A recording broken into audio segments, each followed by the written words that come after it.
بالله من الشيطان الرجيم.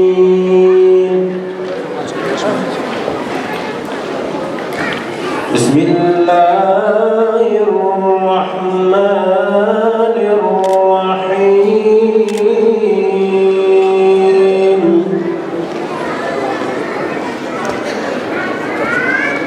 الذين قالوا لإخوانهم وقعدوا لو أطاعونا ما قتلوا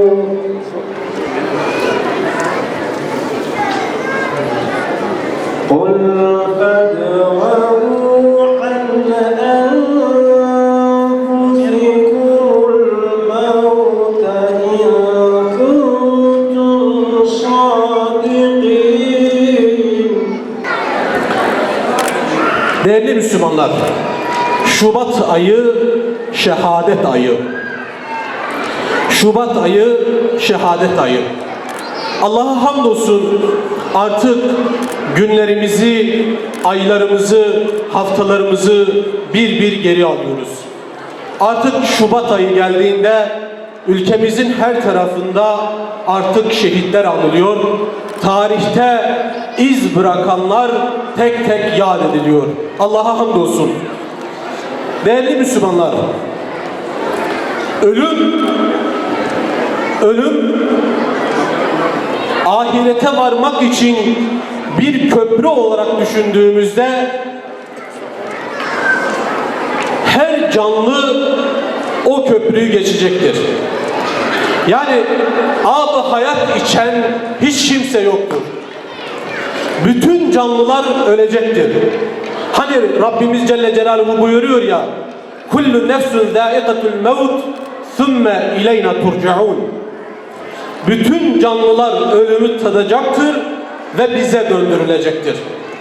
Dolayısıyla madem ki ölüm vardır, madem ki bütün canlılar ona dönecektir, o zaman ve ölümün de zamanı değişmeyeceğine göre, hani günü, vakti, saati geldiğinde Hazreti Azrail hemen misafir olur, hemen emaneti ondan kabzeder ya. Hani yine Rabbimiz diyor ya, ölüm geldiği anda فَاِذَا جَاءَ اَجَلُهُمْ لَا يَسْتَأْخِرُونَ سَاعَةً وَلَا يَسْتَقْدِمُونَ. Ölüm anı geldiğinde bir an öne ve geriye gitmeksizin Hazreti Azrail ruhunu kabzedecektir. Madem ki böyledir, madem ki ölüm değişmeyecektir, değerli Müslümanlar, o halde izzetli bir ölüm, Allah için bir ölümü seçmemiz lazım.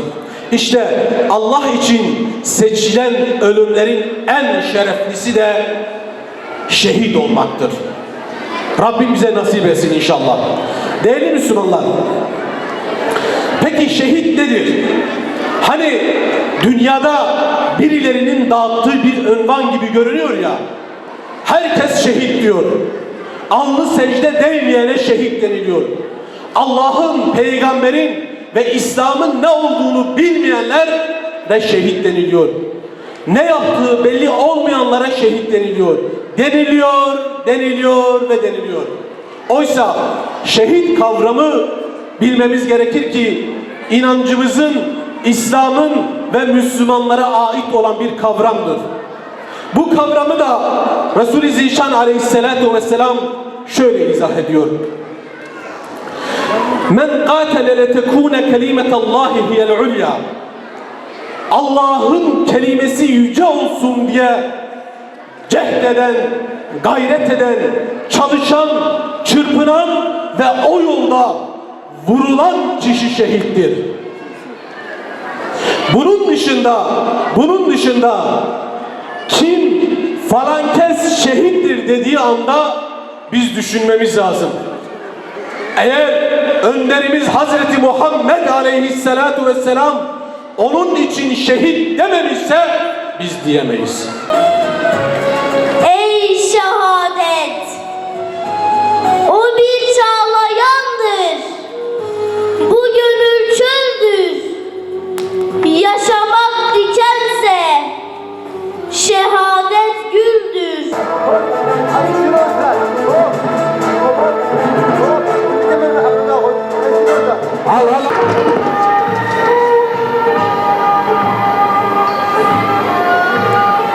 İstihbaratımızın belirttiği gibi direnişçilerin önden gelenlerini yok etme konusundaki politikalarımızda Bakanlar Kurulu tarafından karar alarak destek vermenizi istiyorum.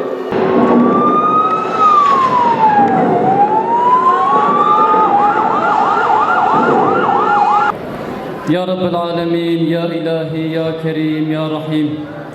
Enbiyalar hayatlarının, dualarının başlarına şehadeti koydular, dualarına şehadeti sertaç ettiler. Ya Rabbi bizleri de onların varisleri olarak dualarımızın başına şehadeti sertaç yapanlardan eyle.